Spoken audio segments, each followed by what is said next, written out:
Hi, good morning all. Welcome to class, right? It's 9:05. And today we're going to be continuing from where we left off last week. First of all, how much of y'all did the homework? The homework being you were supposed to rewatch the video and make super good, neat notes in your book. Right? You can just do it by a show of hands. And of course, people on YouTube can let me know and whatnot. Right? But that's super important for, right? It's super important today because it's a continuation, right? So if you didn't fully bring yourself up to date on exactly what went on last week, you're going to be kind of lost this week. All right. So well, I think I understood. I don't think I should be telling students that by now, right? The teachers will have drilled that in your head, right? Homework and revision. It's the only way you can expect to move forward in any class, right? So great. So next on the list, well, you need to choose a team today. So let me know which team you choose. I think you guys have a pretty good idea of how to play the game by now. You all read the storyline. So it's a kind of football or soccer team.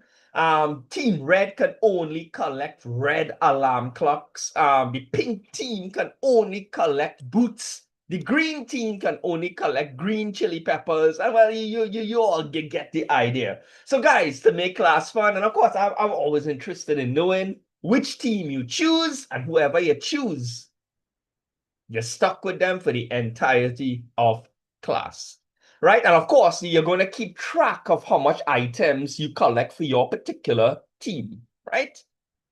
And of course, we'll do a count up after. Some people are letting me know in the chat right now who they chose. If I had to choose, I would go with the blue team. That's just my preference. I like what I'm feeling like for blue today. That's a color I'm feeling today. All right. Great. Also, you don't need to make notes in your notebook today. Today is just scrap. You're going to make anything I tell you to take down on scrap paper, and at the end of class during the week, then you make your good notes. All right, so let's move ahead and let's start class. All right, so let's start off with some quick revision from last week. Real minor revision. Make sure your books are closed and you only have blank scrap paper in front of you. So last week we discussed that all living things are made up of cells, and we're going to break up everything into two major categories, although there are other categories: animals and plants. Now, some of y'all might be thinking, what other categories could there be for living things? As far as you know, the only two things living on this planet is either animals or plants, but that's not actually true. As we move on with the summer program, you're going to realize that there are other categories of living things, but I don't want to confuse you all right now. Now, it just so happens if you put a plant or animal underneath a very powerful microscope, you're going to realize all living things are made up of smaller particles. And these smaller particles are called cells.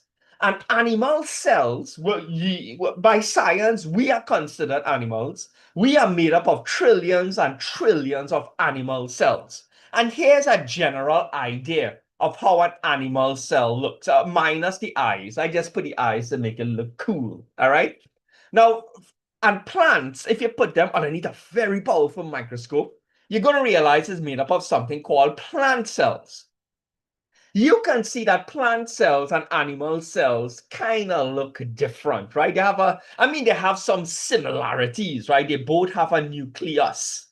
They both have cytoplasm. They both have something, a dashed line. If you look closely at the plant cell, they have a kind of dashed line, signifying it's a kind of wall with holes in it.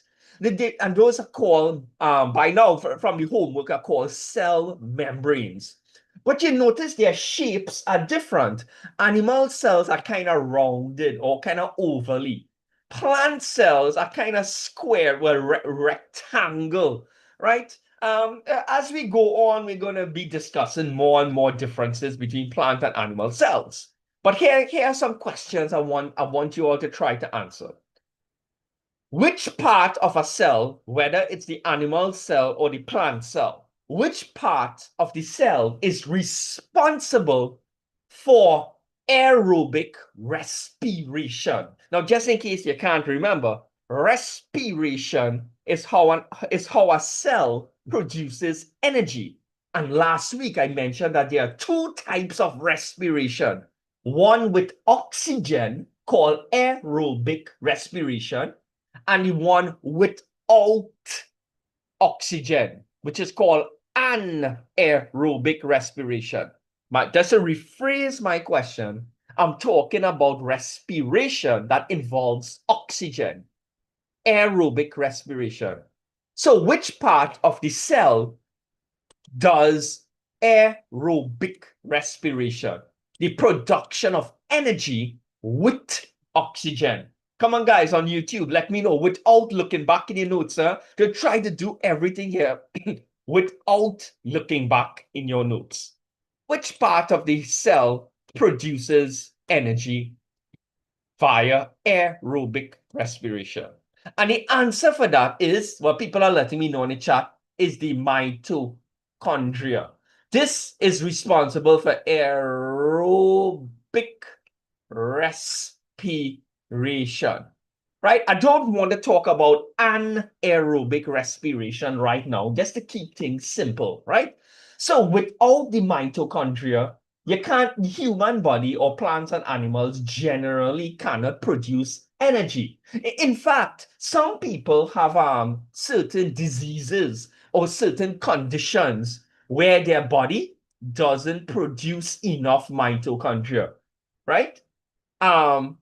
If your body cannot produce enough mitochondria, like if you look at all your cells and your cells have too little bit of mitochondria, that person usually feels weak and tired all the time because you need energy to move around, right? To do anything. And if your body isn't producing enough energy, you begin to feel tired and lazy. And that's a serious condition. You could die from that, right? Your body needs energy 24/7. It doesn't matter if you're sleeping or if you're in a coma, you need energy for every part of your body to function. Your heart that is beating right now needs energy to beat, well, in and out, right? You need energy, right?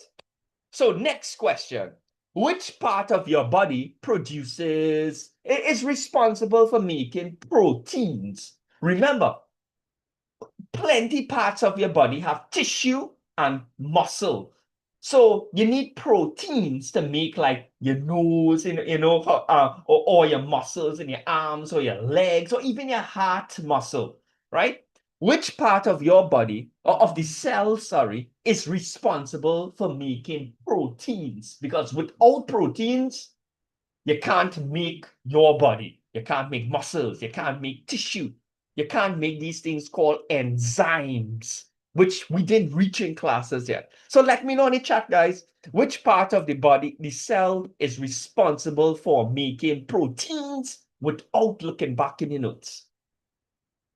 Like this shows me if you're revising or if you have the notes from last week at least. Right, just reading through the answers as much as I can on the chat. Come, guys, YouTube, you're very quiet. Send your answers across. Right? And the answer for that is the ribosomes. Ribosomes make proteins. All right, by the way, you're going to hear this later on. Obviously, there are many different types of proteins. When we say protein, if you don't know much about science, you will say, well, protein is protein. You eat chicken, you get protein. You eat beans and soya and whatnot, you get protein. But did you know that in the human body, there are over 100 different types of proteins? 100 1,000 different types of proteins. And you see this little guy here? He's responsible for making all of them, the ribosomes. All right? That's like a chef who knows how to make 100 different thousand types of meals. Amazing, eh? Right? So let's move on, right? Now, before I show you the next slide, a lot of people, when they go in their textbooks or they go online and they search up animal cells and plant cells, you usually see diagrams looking or resembling this. So that gives you the idea that all animal cells and plant cells look something like that. But that's not actually true. There are so many different types of cells. Let's just take our body as an example. If we take a very powerful microscope and we look at the cells in our eyes and look at the cells in our liver or look at the cells in our blood, you're going to realize all the cells in different parts of our body have different shapes and they look different. I mean, they're going to have some similarities. They're going to have mitochondria, they're going to have ribosomes, but their shapes are going to be very, very different. It's almost like a dog. I think I used the same example last week. If an alien comes to Earth and you show him a picture of a dog and he goes back to his planet with that one picture, he will tell everyone on his planet, this is how a dog looks like. And everybody will think, hey, all dogs look the same. But that's not true. Doesn't a pit bull look completely different, like significantly different from a from a Rottweiler or what is called those long dogs that look like a hot dog. I don't know what you call them. That's a strange looking dog, right? And then it have fluffy dogs, and then it have what's called a German shepherds. Dogs look different. They have similarities. They have four legs, dog ears, and probably a tail. And the same thing with cells, you know. Cells look different in different parts of the body. So with that in mind, let's look at the next slide. Look at this. These are just some examples of the different types of cells found in the human body.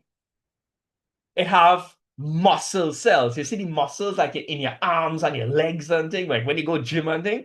Look how these cells look. They look nothing like the generic look of a cell.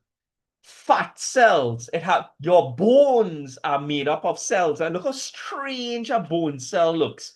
Blood cells look like red donuts. Stem cells, nervous cells. You ever hear about your nervous system? Like the thing that makes you feel pain, like if somebody were to pinch you now. Won't you feel pain? There are special cells in your body called nerve cells. And look how strange a nerve cell looks. It doesn't look like your generic diagram of a cell. In fact, a nerve cell looks something out of a science fiction movie. And then you have, for those who don't know what this is just skin cells at the end of the day.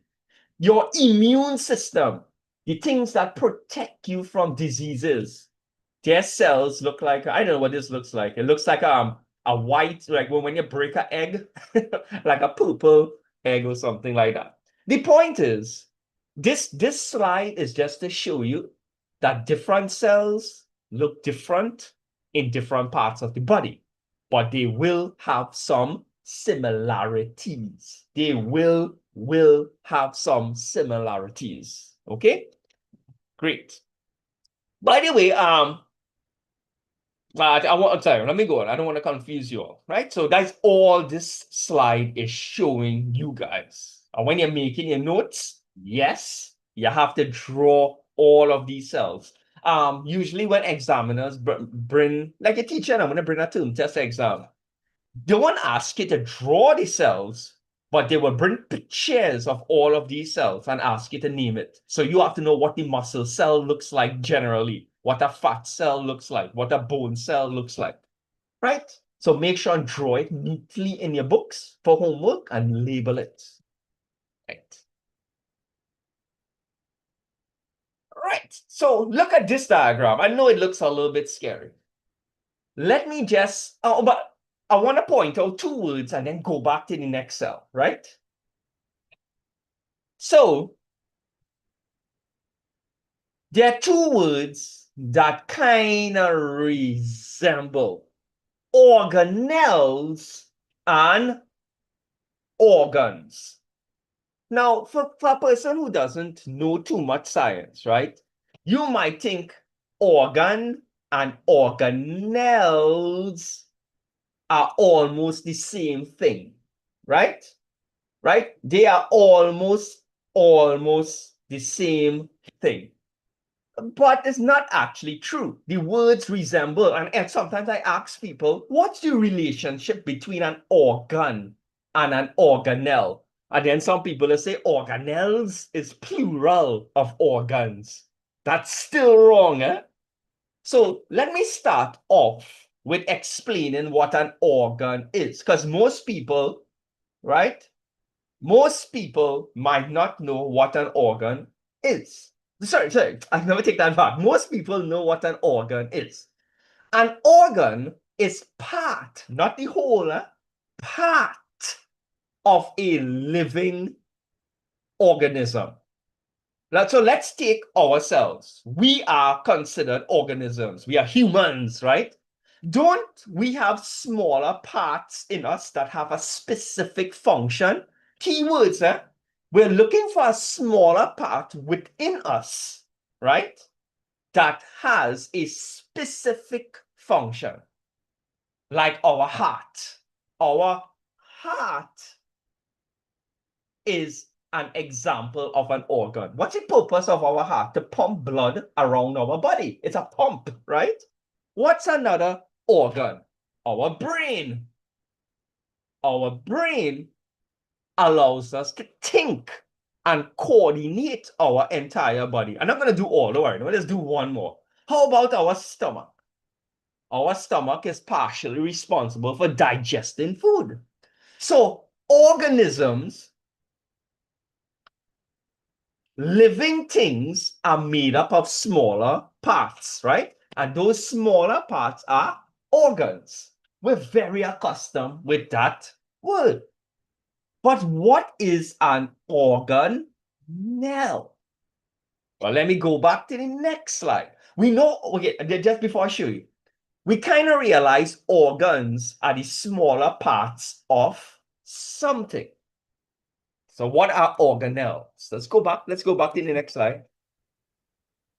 Cells are considered to be living. Each cell, you have like more than 1 trillion cells in your body, and that's a crazy number of cells. Your cells, each cell is considered to be living. Isn't your cell made up of smaller parts living in it? Doesn't it have a mitochondria living inside of the cell? Doesn't it have a nucleus? Doesn't it have ribosomes, vacuoles? It has so many different parts. Organelles are the smaller parts of cells, the things that live inside of the cells that have a particular function. Like, for example, the mitochondria who lives inside of a cell. What's its particular function? To produce energy, just like how an organ, like the heart, lives inside of a full human, and its purpose is to pump blood around the body. All right? So please don't ever think that organelles and organs, you can interchange them. Like organelles is basically the same thing as an organ. They are different. Now, anything in life, right? When you put things together, doesn't it get bigger? For example, and it serves a particular function, and you call it a different name. Let me give you a real simple example. If I buy bricks, so I went to the hardware and I buy bricks. I'm going to draw a little brick here for you. Anybody who walks up to this will say, hey, you have a brick. You buy a brick. Very good. Right? Probably pat you on the back for buying that brick. But the point is, they call the brick a brick. Now, let's say you take 10,000 bricks and you put them together and you make a little What do you call when you put a whole set of bricks together? Like you join a whole set of bricks together. You call it what now? A wall. Yeah, a wall is bigger and it is made up of bricks. But anybody who pass by you now, they won't say, hey, you make bricks stacked up on each other. No, they're going to say, hey, nice wall. I think you all get the idea. And if you take a whole set of walls now and you join a whole set of walls together, you get what? Like a house. Okay? And the same thing happens in all living organisms.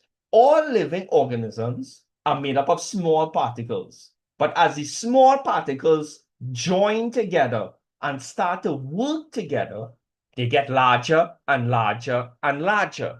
And as they get larger and larger, you start to change the name of the larger thing. So, organelles.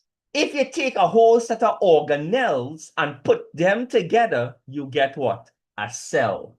Obviously, right? Because the organelles make up the cell. So now you have cells. If you take a whole set of cells and join them together, like a million cells, you get something called tissue. There are many types of tissue. Muscle is a tissue. And if you take a whole set of different type of tissues, there are many different types of tissues, because them I told you there are many different types of cells. There are blood cells, bone cells. The type of tissue created all depends on the kind of cells you link together.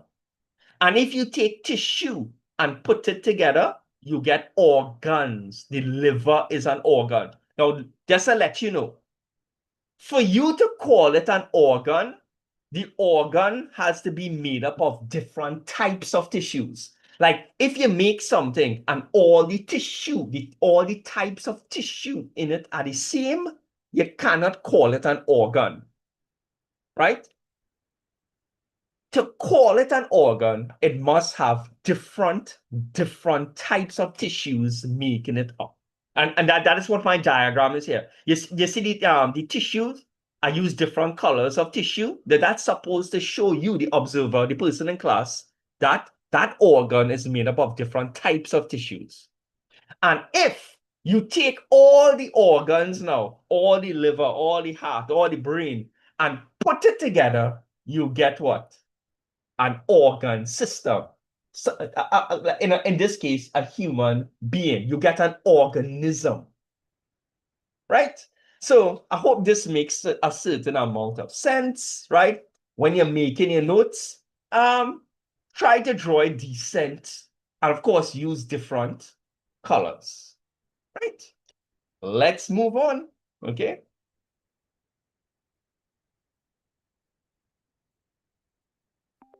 All right, think you all deserve a small break here. So remember the beginning of class, right?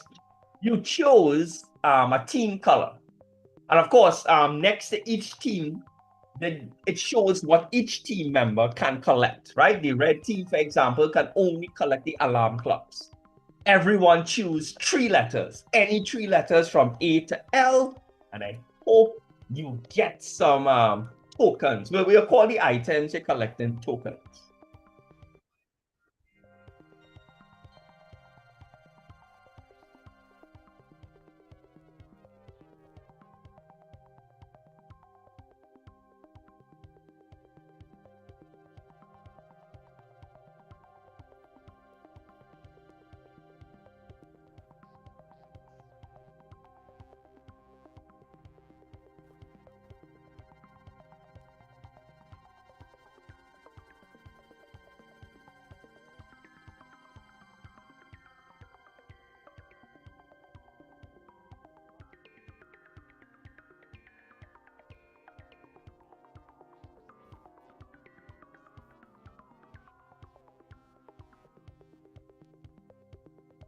All right, so people are letting me know what they chose. Let's see if you guys got lucky.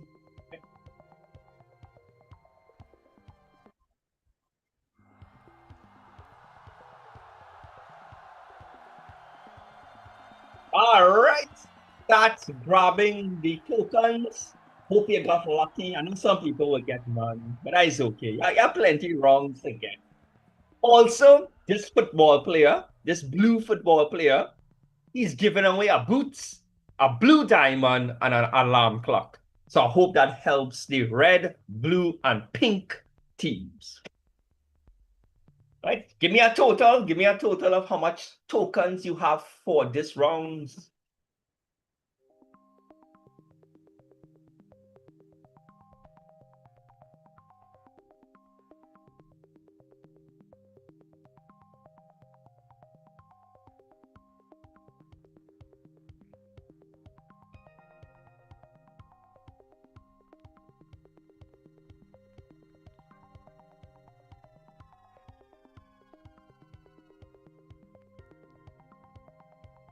All right. A lot of people have one only. A few people got two. Well, congrats, right? Don't worry. You have plenty more time and rounds to collect. I think. Don't get too depressed if you have none. Let's go. Right. So before we move on, I just want to discuss a very popular question in the exam, right? And that's what GB is saying, right? Remember, I told you that respiration, there are two types, anaerobic and aerobic.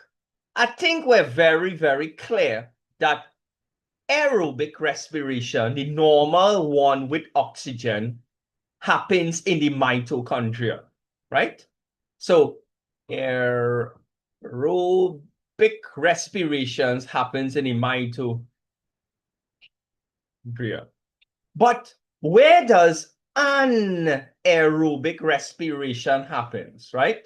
This is the one without oxygen.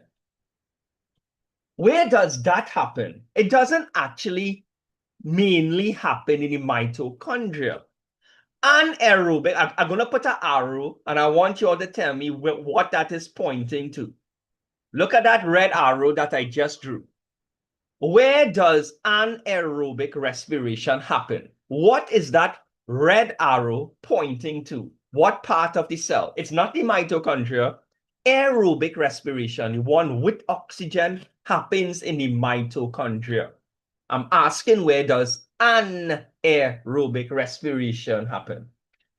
That's not the membrane. The membrane is the part surrounding the cell. This is pointing to the blue liquid inside. Well, in my diagram, the liquid is blue. In real life, it's not blue. But it's pointing to the blue liquid inside of the cell. I'll give you a hint. It starts with the letter C. What's the name of the blue liquid inside of the cell? Right, and people are letting that's the cytoplasm. So, and that's a very popular question in the exam. I've seen that when people, like usually when students have a term test, sometimes they just send the term test paper for me. So when I'm reading through it and whatnot, I realize, wait, no, that's a very popular question. So just to summarize, aerobic respiration happens mainly in the mitochondria, right? To keep it simple, I know some people who doing like real advanced biology and whatnot are going to say that aerobic respiration actually doesn't only happen in the mitochondria, but the majority of it happens in the mitochondria, right? And most people here, just going, who are doing like integrated science or they're doing HSB, they haven't reached very far in biology. So I want to keep it simple. But anaerobic respiration happens most of the times, well, mostly, sorry, in the cytoplasm. All right, so let's move on. Let's move on. All right, make sure when you're making your notes, put it in, right? Oh, and I have it here. Aerobic happens in the mitochondria and aerobic happens in the cytoplasm. So I forgot I made super neat diagrams with arrows pointing that out. Let's go. See what's going on with Jimmy here. Do plants have organs? Jimmy says, don't make me laugh. The idea that a plant has organs is silly. Now, we know animals have organs. Like I said, we are animals at the end of the day. We have hearts, we have a liver, we have stomach. Our skin is an organ. We seem very, very complex. Do plants, which are also living, plants at the end of the day are living, we see them grow and whatnot. Do plants have organs? Yes or no? That's a yes or no question. Let me know in the chat. What do you think? And guys, don't Google answers. Don't AI search the answers. I just want to know what you have in your head right now. That's all I want to know, right? When you Google something and you get an answer, or obviously chat GDP and get the answer, you're not really challenging yourself to think through something.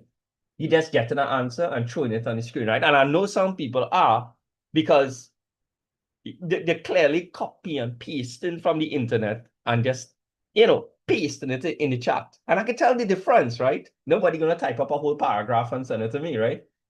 Right? So I just want to know, and you all the guys, I don't care if you're right or wrong. I just want you to try, right? You get the same amount of points for trying and getting it wrong, and it's as getting it correct in my class. And the answer to that question is yes, plants do have organs. They do. Plants are made up of smaller things that have a particular function. Isn't that what an organ is? A smaller part of the entire organism, and that smaller part has a particular function. And here are some organs that can be found in our plants. I know you mightn't consider it organs, right? Because it's so, you're seeing it every day, and it might not have occurred to you that, wait, now, those simple things are actually organs. A leaf, that's a plant organ. That's a smaller part of the plant that has a particular function or functions, right? The flower, a fruit, a stem, and the roots. Just like how we have heart, stomach, bones, and whatnot, plants have leaf, flower, fruit, stem, and roots. Now, I'm not going to discuss in detail right now the exact function of a leaf, the exact function of a flower. The aim of this slide is just to show you the different organs of a plant and to make the comparison that, hey, plants, just like animals, have organs. Later on, obviously, when we reach further down, we have to discuss the leaf in detail. We're going to have to discuss the flower in detail, right? Let's move on.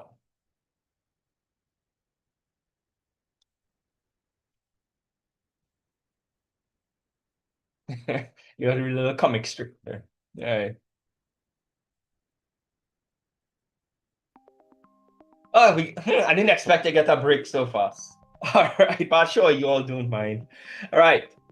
So I have three countries here: Portugal, Spain, and France. Portugal is the one to the left. Spain is the one in the middle. France. Which football team do you generally like more? Right? Let's just take a vote now. With this one, we're voting on it. And the most popular one, the class has to go with that. All right? Let's go. Let's go. I didn't expect to reach it so fast, but there you go. Yes, now let me launch it. Launch. Everyone, for those who are on YouTube, if you want to come across on Zoom to take part in polls and things, or you can log on both of them. If you have two computers, log on Zoom and log on YouTube. So it's time to participate in polls and things. You can participate. Yeah. The class is voting. There's a clear winner so far. Who's cooler? Portugal, Spain, or France when it comes to soccer? Football.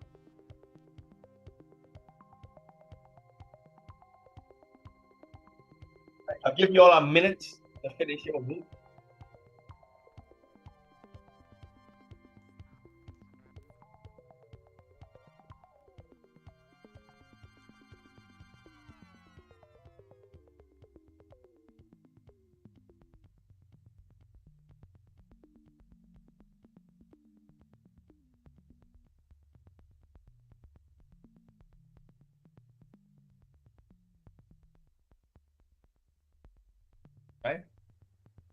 All right, let's share the results.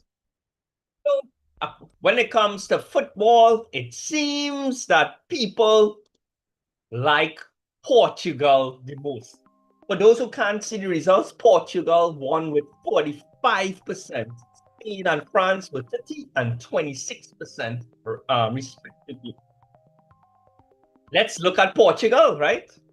So let's see what happens with Portugal. Since Portugal won, all teams except Green. Oh, sorry, Team Green, right? Remember, Portugal won, so we can only enforce this one. All teams except Green get 6 items. 4 Green. Uh, let's see what happened if Spain would have won. If, I just saying, if Spain were to win, the green and blue team would get 10 extra tokens. If, right? But that's a big if because Spain did not win. And what would have happened if France won?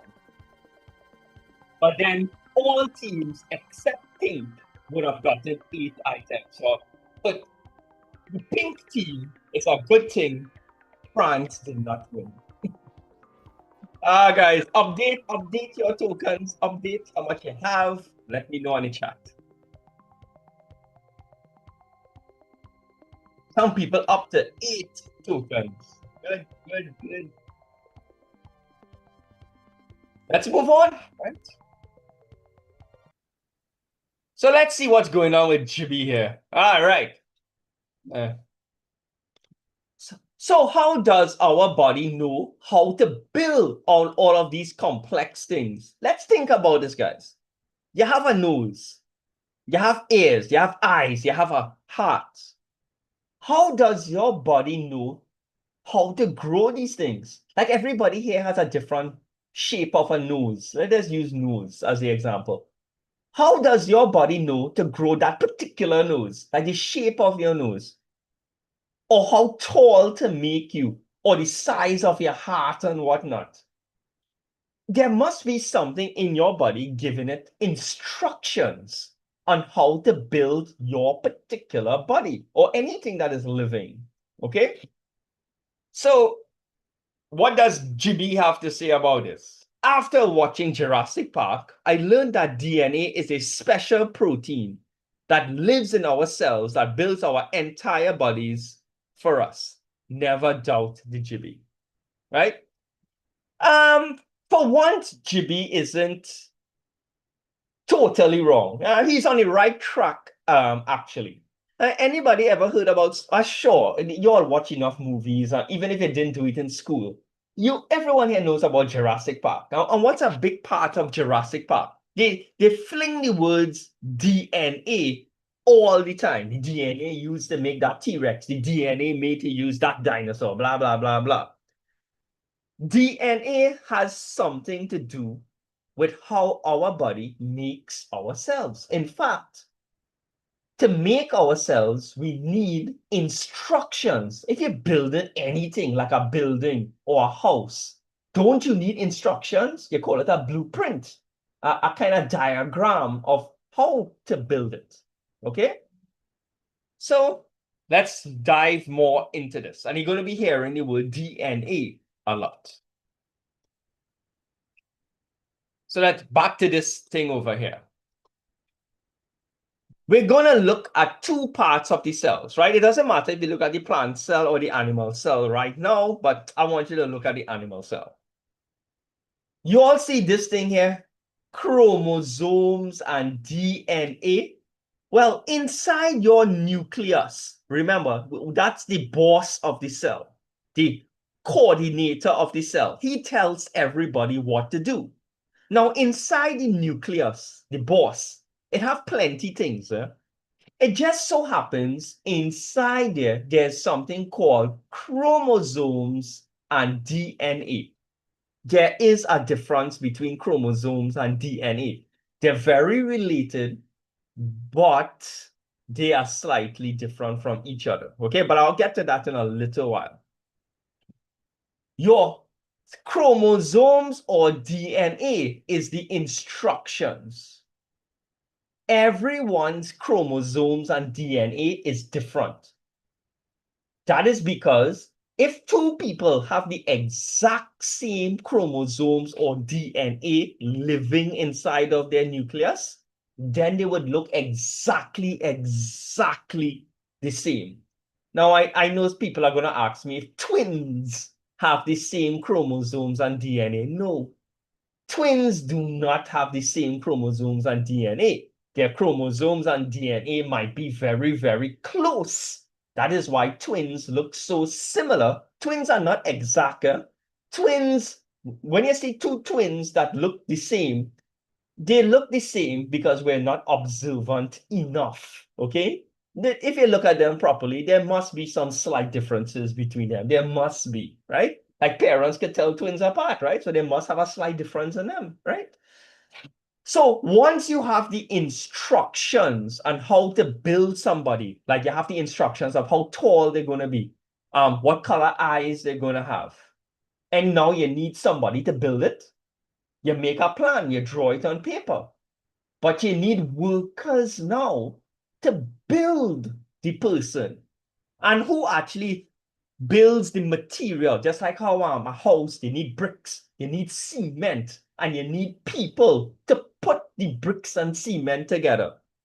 The guy responsible for making all of that, the bricks and the cement, or the materials to make the human body, is the ribosomes.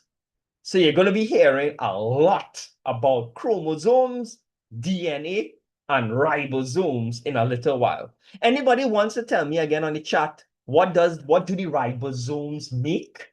It starts with the letter P. What do ribosomes make? And you have over 100,000 of it that it can make. Start right. It's proteins, and there are many different types of proteins in your body. Many different. Okay? Proteins are the building blocks of your body. It's the bricks and cement that make up a house. It's similar to that. Let's go. Right. All right. So I have a question here, right? There's a revision question from last week. I always like this to throw in revision questions while we're doing new work. That way you don't forget the work from last week. So here we have a scenario. Jibby walks up to his four friends here. Without Googling, which of the following best describes the main role of dietary fats in the human body? Like when we eat food high in fats like zabuka or even butter or cheese, fats are actually important. You just can't eat too much of it. What is the correct answer for eating fats? Is it A, B, C, or D?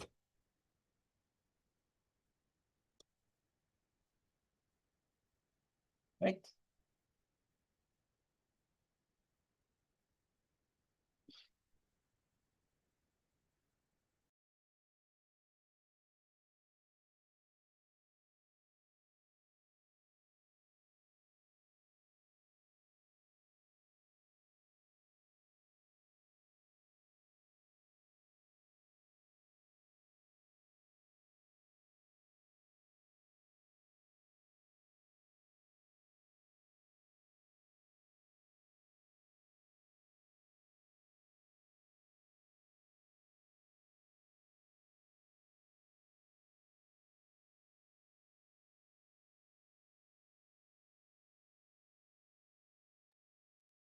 People are sending their answers, right?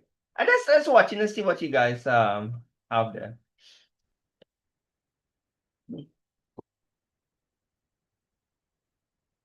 And the answer is actually B.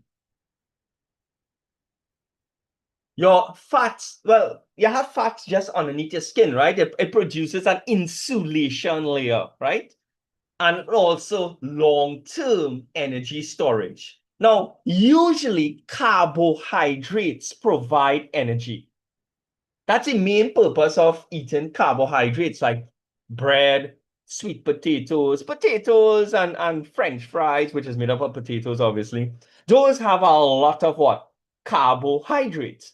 Now, carbohydrates mainly provide us with energy. However, if all the carbohydrates run out, let me say you're stuck on a deserted island. Let me say you're stuck on a deserted island and you have no carbohydrates to eat. Your body will need energy. So what your body will do, your body has a backup plan. It will say, oh God, we're running out of all the carbohydrates, boy. It's going to start taking the fat from your body and convert it to energy. That's its backup plan. Okay? And I'll discuss more about that in a little while, right? Of how your body, not how your body produces energy. We know how our body produces energy. It uses respiration, which requires glucose and oxygen. And we know the glucose comes from carbohydrates.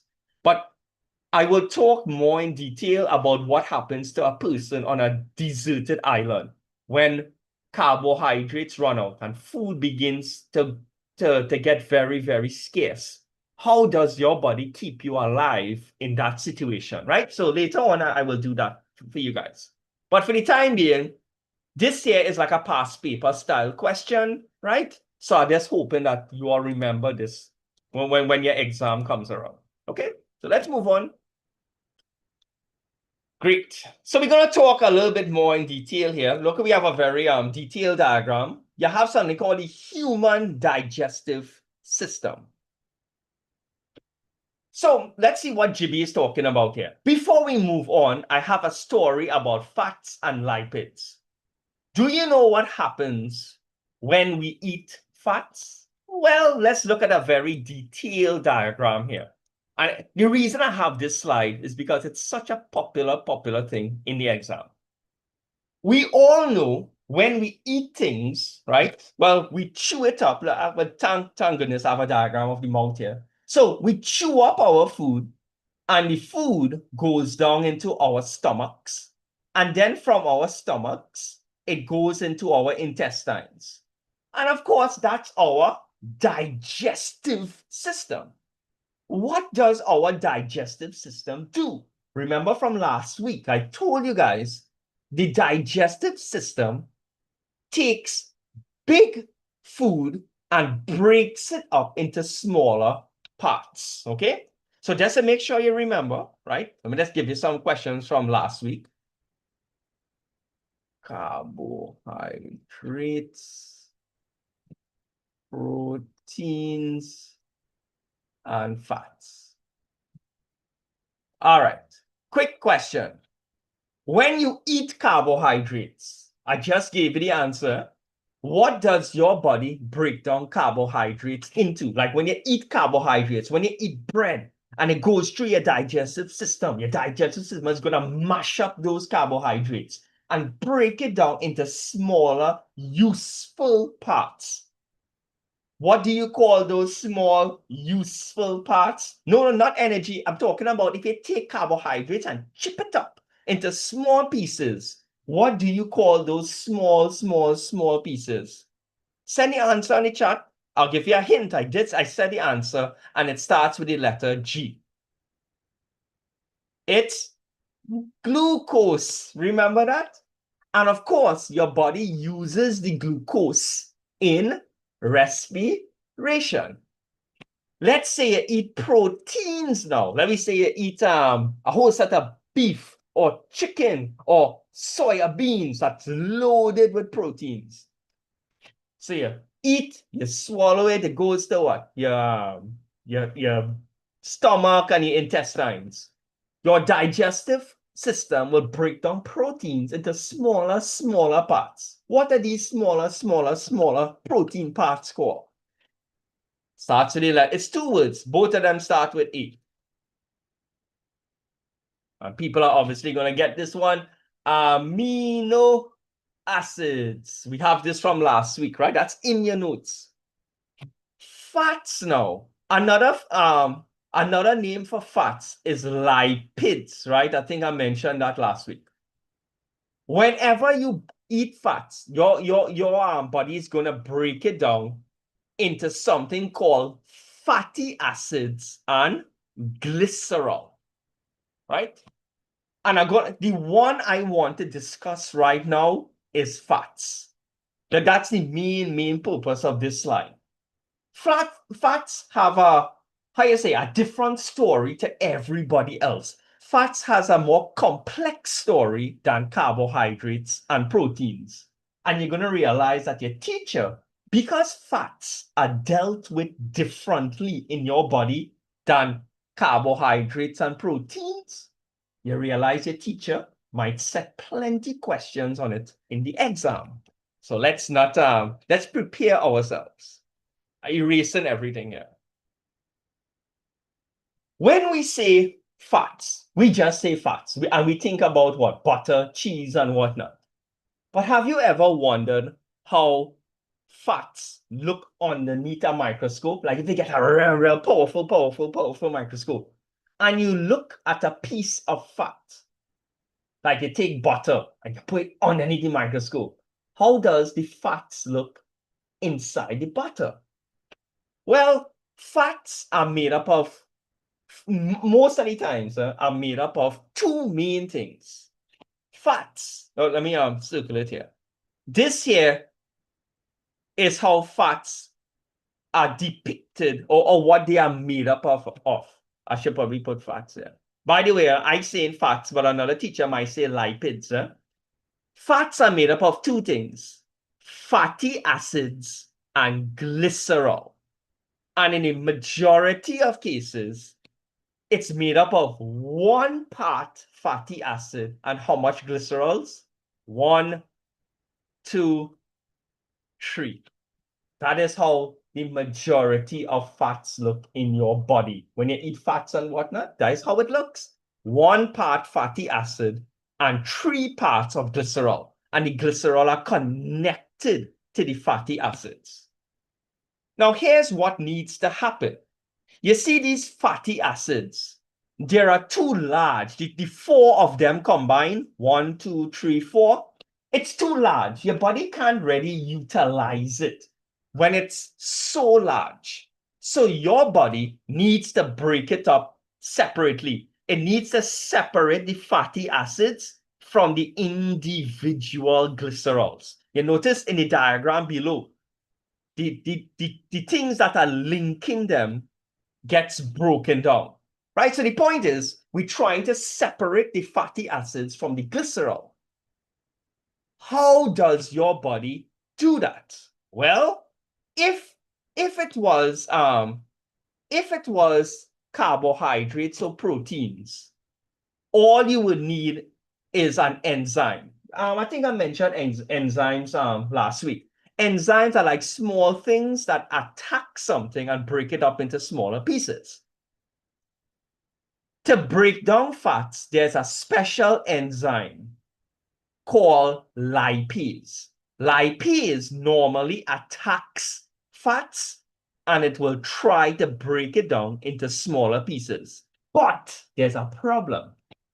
Fats are very difficult to break down. Try to imagine this. The lipase says, all right, Mr. Fats, I'm going to break you down into smaller pieces.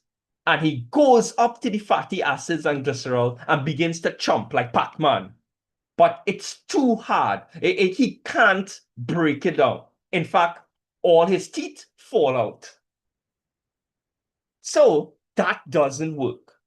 To break down fats, you have to mix the fatty acids with bile. Bile attacks the fatty acids and glycerol first and weakens it. And only after it's weakened, then the lipase can attack it and break it down. I'm going to spend a little while. This is a little complex, right? Whenever the bile attacks the fatty acids, attacks the fats or lipids first, the act of breaking it down and making it weaker, like preparing it for the lipase, that's called emulsification. Do me a favor, right? This takes a little while to understand clearly. I want everyone to read this for me. Take a minute. You don't have to catch everything in it. read it and tell me on a percentage from 0 to 100%, how much you understand so far from that note.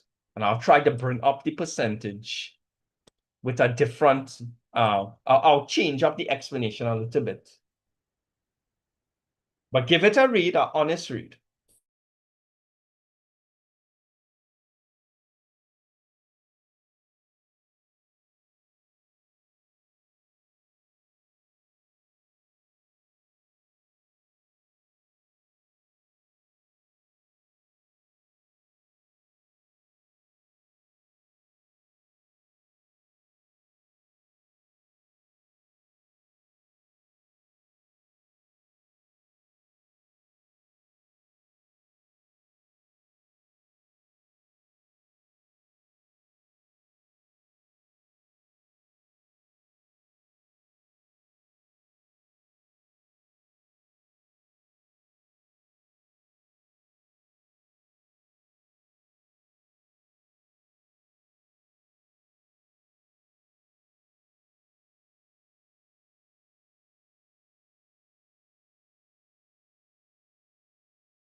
All right, so people are reading through the percentages. A lot of people they understand the majority of it. All right, so let me see if I can tackle this from a different perspective.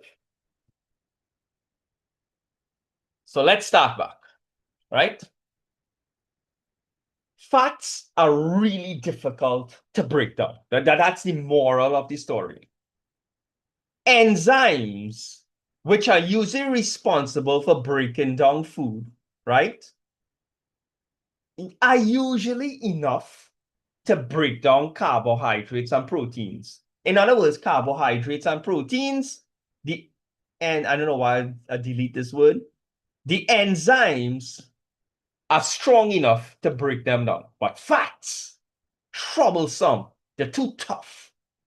So probably if I tell you where the enzyme lipase is found, lipase, a special type of enzymes which tries to break down fats into that tries to separate the fatty acids from the glycerol, is found in your small intestines. So when you eat the food and it goes down in your stomach and it goes to your small intestines, lipase is ready. He's waiting there, ready to attack fats or lipids and try to break it down into smaller pieces. But the lipase is soon going to realize that he is not strong enough to do it. This is where his friend bile comes in.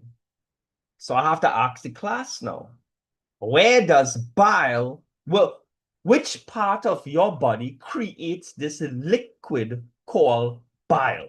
Which part of your body creates bile? Let me know on the chat there. Don't Google it. They're just out of your knowledge, general knowledge. Which part of your body creates bile?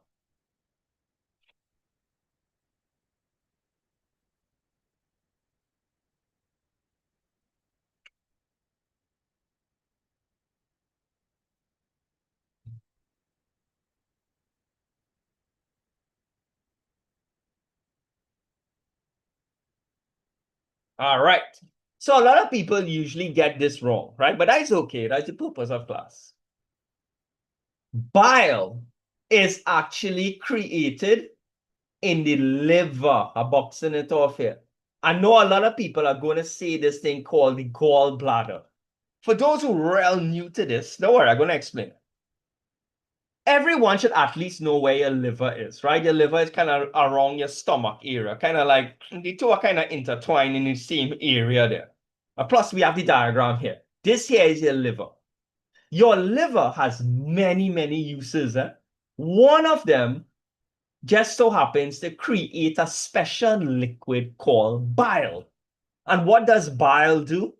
it attacks lipids or fats and it makes it weaker. A lot of people are going to say the gallbladder produces bile. That is not true. I'm going to explain the subtle difference here. The liver creates the liquid bile. And then when it's finished creating the bile, it sends it to storage. It sends it to a tank underneath your liver called the gallbladder. The gallbladder is just a storage tank for storing bile. Just like our water tank stores water, the water tank doesn't make water, it just stores water. Who creates the water in Trinidad, right? Like prepares the water for us. Wasa, right? Right? Right. So, right? Okay, let's making sure that everyone okay with that. Now, once the bile reaches in, once the bile reaches in the gallbladder, there's a little pipeline that connects the gallbladder to the small intestines. So that is how the bile reaches into the small intestines. I'm going to repeat that. The liver creates the bile. When it creates the bile, it sends it to the gallbladder to store it. And then there's a pipeline from the gallbladder that leaks into the small intestine. And that is where that's how the bile comes in contact with the lipids or the fats. Because remember, when you swallow the food, it eventually goes into your small intestines. So the bile will attack the fats first, loosen it up, weakening it up, and then who will attack it after? The lipase. And after these two processes, the glycerol gets separated from the fatty acids. Right? Right? It makes a little bit more sense now, guys. For those who were saying it's like 25% or 10% understanding, was I able to raise the percentage? Right? Right.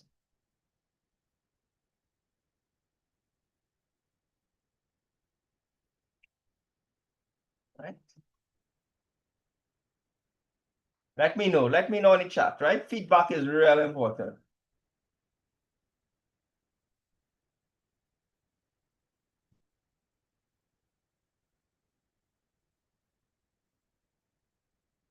All right. People are letting me know it's a little bit better now. It went up. It went up. The average is now about 60%, which is good, which is still good, right? Great. Let's move on, right? Make sure you take down the notes for homework. I think we deserve a small break here. Small break. All right. So we have to take a class vote. Who do you think is better? Lionel Messi or Cristiano Ronaldo? I know this one is going to divide the class, right? It's going to divide. Let's vote. The more popular vote gets 10 tokens. So anyway, let the class decide. Let the class decide who is better. Vote. Polls are up. Messi or Ronaldo?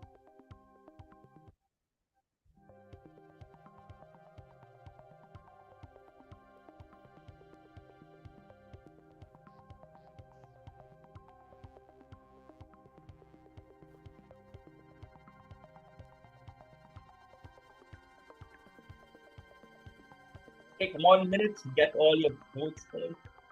I'm actually very, very surprised by these people. Very, very surprised.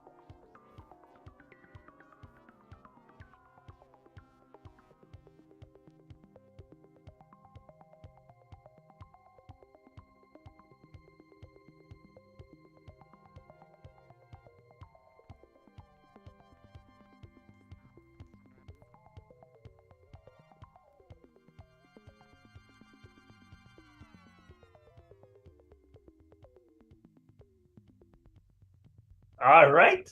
Let's end the polls.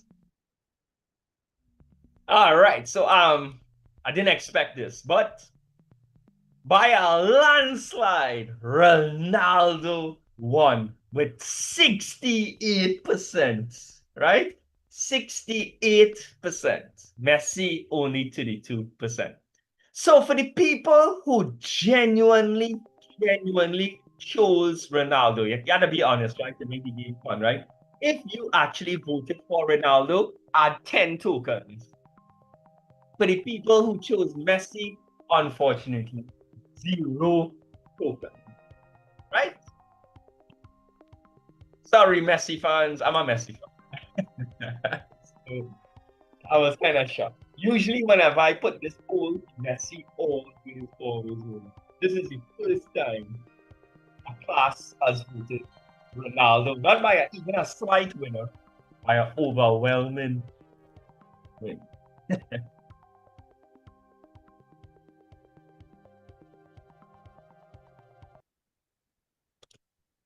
All right, so let's see what's going on here. Hey, we have a little question here.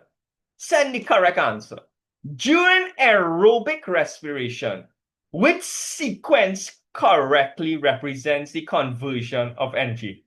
So we're talking about aerobic respiration. Without looking back in your notes, which one of these equations is correct? Take your time, reason it out. I'll give you 2 minutes.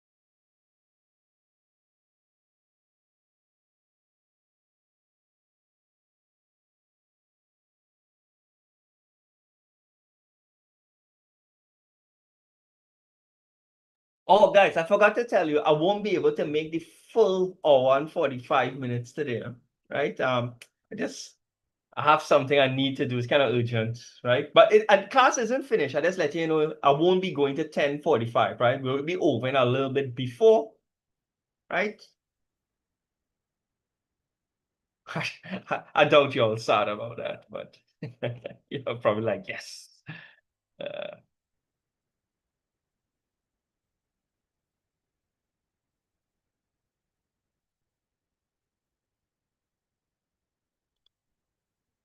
all right. So most of the answers, well, the class kind of divided in it.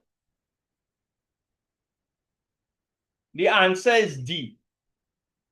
If you want to look back in your notes now to verify it, you are welcome.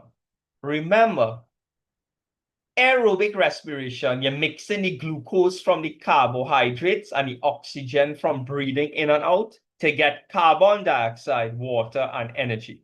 Now, I want to point out something.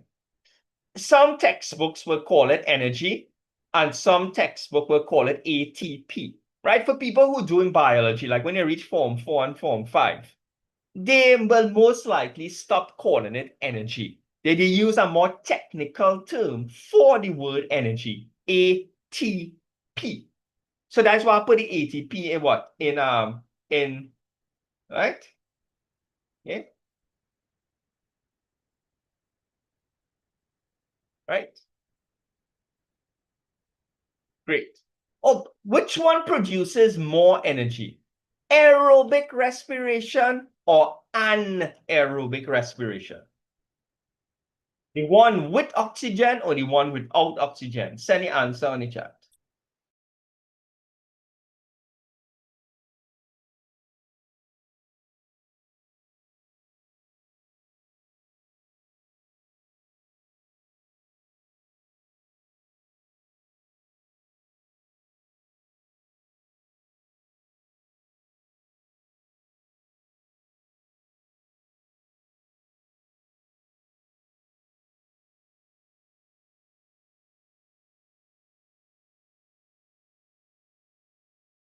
And the answer, well, from last week, when we get us on the recording, the answer is aerobic respiration, the normal one, the one with oxygen. Remember, anaerobic is the backup plan when oxygen run out. Last week, you had a slide with a tiger chasing a caveman, and I had gone through that. The anaerobic is the backup, right? That's the backup plan. But the backup plan can't be as good as the normal plan, right? The backup plan will be worse than the normal plan. Okay? Let's move on. Right. So here we have something, just a little diagram showing how carbohydrates are broken up. There's a special enzyme in the body, enzyme, called carbohydrates. Just like the last slide had something called lipase. Lipase is an enzyme that attacks fats. Carbohydrates, it have something called carbohydrates. And carbohydrates attack what? Carbohydrates. And they break it up into smaller pieces. Well, in this case here, glucose. Quick question. To break up carbohydrates, do we need bile from the liver? If we eat a whole set of bread, which is loaded with carbohydrates, or we eat a whole set of potatoes, when it reaches our small intestines, it will have carbohydrates waiting in the small intestines. Carbohydrates is wait for carbohydrates. But will your body send bile to the small intestines to help out the carbohydrates?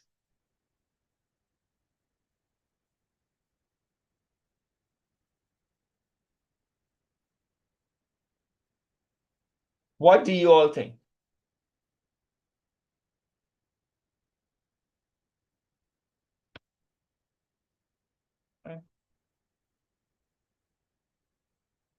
The answer is no, right? Remember, carbohydrates are not difficult to break down.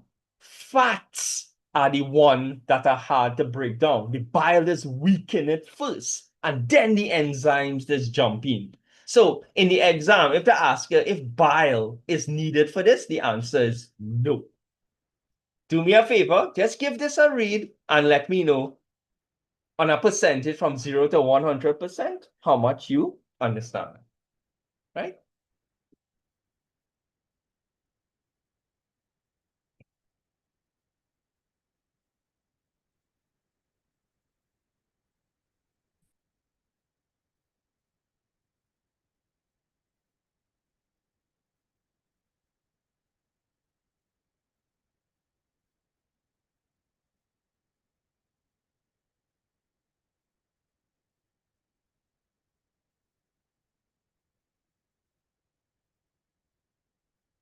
Right? The point is there are different enzymes for different nutrients. There's an enzyme for fats. There's an enzyme for carbohydrates. There's an enzyme for proteins. Enzymes help, well, in terms of digestion, they help break down the food. Carbohydrates cannot break down fats. Carbohydrates cannot break down proteins. Carbohydrates is a special enzyme that can only attack carbohydrates and break it down.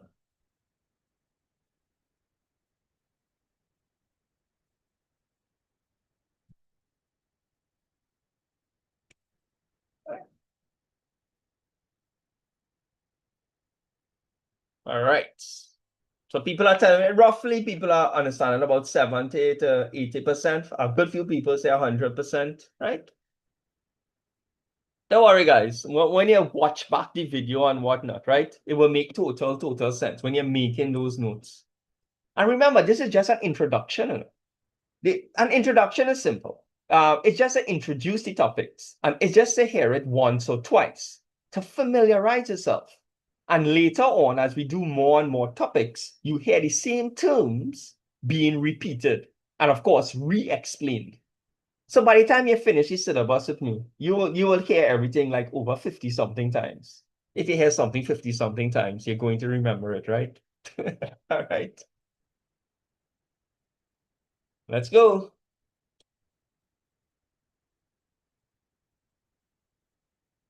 Right. Which nutrient contains nitrogen as a key element in its molecular structure? Right? Number nitrogen, that same thing you find in the atmosphere. You just find it in our bodies. Well, almost anything in the atmosphere, you can find it in our bodies. So, which one do you need nitrogen to make? Do you need nitrogen to make proteins, lipids? Well, lipids is fats, carbohydrates, or starch. Let's say you have nitrogen. Which one can you make with it? Or which one is a key ingredient? Which one has a key ingredient of nitrogen in it? Some of y'all may know this from school. I just testing your knowledge.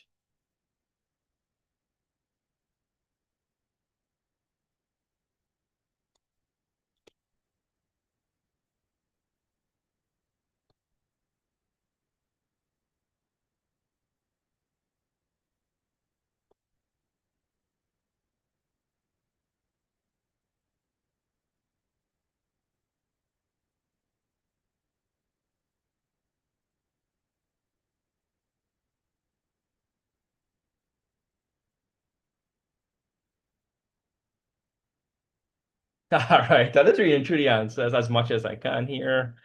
All right. The answer is A, proteins. Remember, about 78% of the atmosphere on Earth is nitrogen.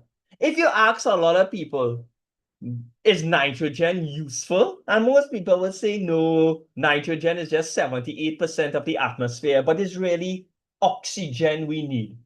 That's really not true. All proteins, all that muscle you have in your body, right? All that tissue you have in your body, every single piece of protein you eat from beef, from chicken, even from soya beans, peas, lentils, proteins, you cannot make proteins without nitrogen. You cannot make it. Okay? Even plants need proteins. Well, obviously, plants need protein. Plants need to grow. Plant has plant tissue to grow and whatnot, right? How much of you all are into gardening? Like when you go to buy fertilizer, you ever go to buy fertilizer in the agricultural store, and on the fertilizer packet, it have N, P, and K written on it, and then it have like numbers written underneath it. Anybody here into gardening, or your parents into gardening? When they go to buy fertilizer, it's usually be a kind of bluish fertilizer, or kind of orangish or pink fertilizer, right? Guess what the N stands for on the fertilizer packet? Nitrogen. And you throw the fertilizer in the soil so the plants could get nitrogen so they can make their proteins to grow, right? Without nitrogen, plants can't grow. Without protein in us, we cannot grow, right? We need nitrogen. Super, super, super important. All right. All right. Let's move on. Right. This one here. When we eat proteins, proteins are large. So once again, let's say we eat a piece of chicken. We go KFC and we buy what's the yummiest thing in KFC? Anybody? I just asking out of curiosity. What is the yummiest thing in KFC? Like when you go in KFC, you have your parents tell you you're gonna buy one thing, and one thing only. What you gonna buy in KFC? You give you $50. Let me assume that is enough.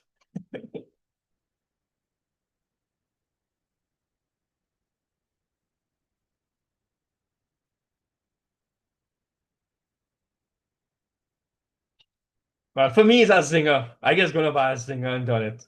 Right? So it has what? Let me say you go and you order a zinger, right? The meat in the zinger has what? Protein. What your body will do, there's a special enzyme in your body called protease Protease, that enzyme only attacks what? Proteins. And it will break down the proteins into smaller parts. Look at it. The protease attacks this block of protein and it breaks it down into smaller pieces. Each smaller piece is called an amino acid. It has plenty different types of amino acids. So it will break down the amino acids and then restructure the amino acids. Check this out. Look at this carefully. Eh? Remember, I told you that you're inside your body, when your body can make over 100,000 different types of proteins. Let me put this in a realistic example. Let's say all of these were Lego blocks. And let's say the colors, right? So I gave you some Lego blocks, some building blocks, a pink one, a kind of off brown one, a red one, a green one. How much we have here? 1, 2, 3, 4, 5, 6, 7, 8, 9, 10. You put all 10 together, but when you combine amino acids together, each block is called an amino acid. When you combine amino acids collectively, they are called proteins, right? If now you take those, if I give 10 people the same 10 blocks and I tell them to break it apart and build back something, and everybody going to build something different. Some people might even use back all 10 blocks. They might use what, 5 blocks, build a structure, and use the next 5 to build something else. Now, if you combine the different Lego blocks in different patterns, you get different proteins. And that is exactly what your body does. Your body will first eat the proteins, break up the proteins into smaller blocks called amino acids, and then it will rearrange the blocks into different configurations. And each different configuration is called a different type of protein. You can make over 100 different types. Your body can make 100,000 different types of combinations. Amazing, eh? And there's a reason, because the proteins in your eyes are different from the proteins in your stomach. The proteins in your hair, the proteins in your fingertips, all of them require a different type of protein. And your body has an amazing system. Your ribosomes are so amazing. They could cook up over 100,000 different types of them, which is what we're going to be discussing in detail next week. Next week, we're going to be discussing how do the ribosomes make all these different proteins, right? 100,000. I wish I could do 100,000 different things. Right? Right. So I hope everyone understands this slide here. Wasn't the hardest slide, but I hope you understand it. Right. So this is a popular question. I don't know if you're going to get it. Which one of the following is called a polysaccharide? It's a very popular question in the exam. It's either you know it or you don't know it. I'm just testing your knowledge. It kind of helps me prepare for next week. Which one of these is considered a polysaccharide? Starch, glycogen, cellulose, or glucose? Most of you are not going to know what glycogen is or what cellulose is. But still take a guess. Which one is considered a polysaccharide?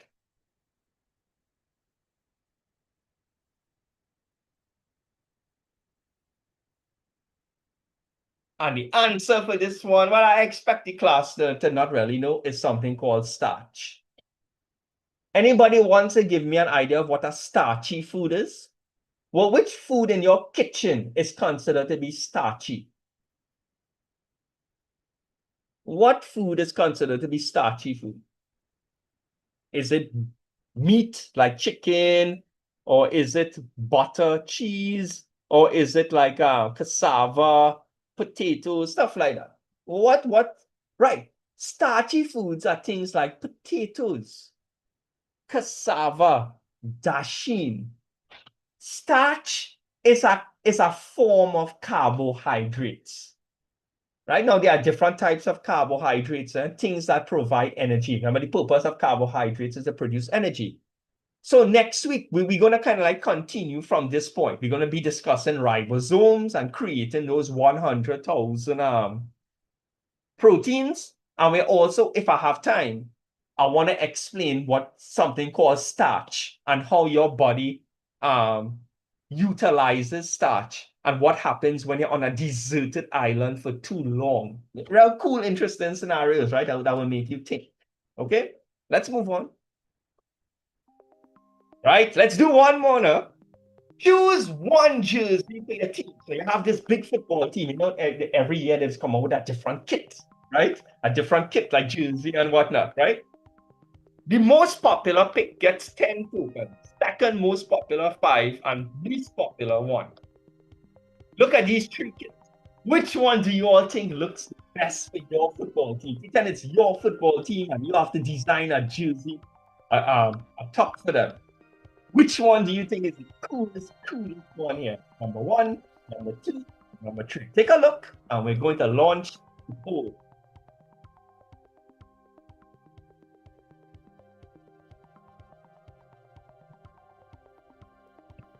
All right, let's launch it. Is it 1, 2, or 3?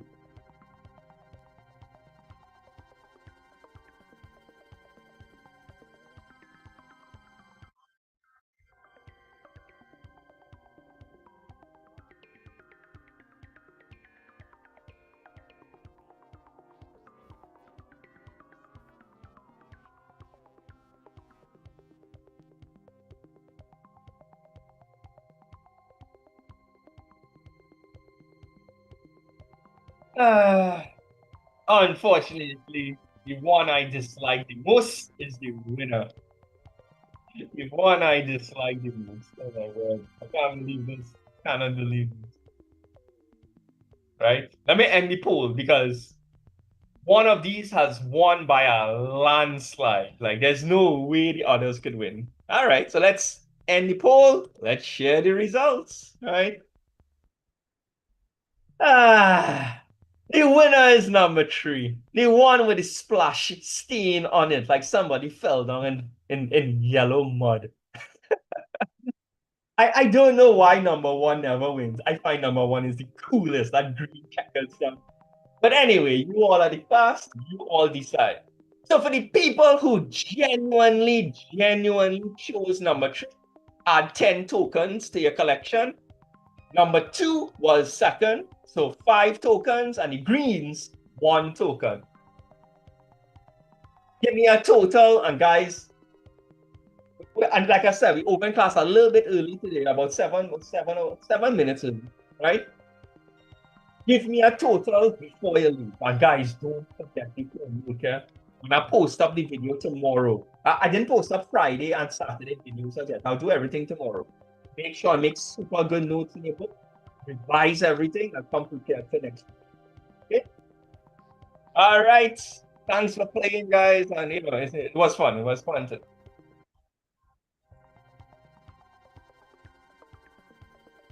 Somebody had 26 tokens, somebody had 27. Whoa.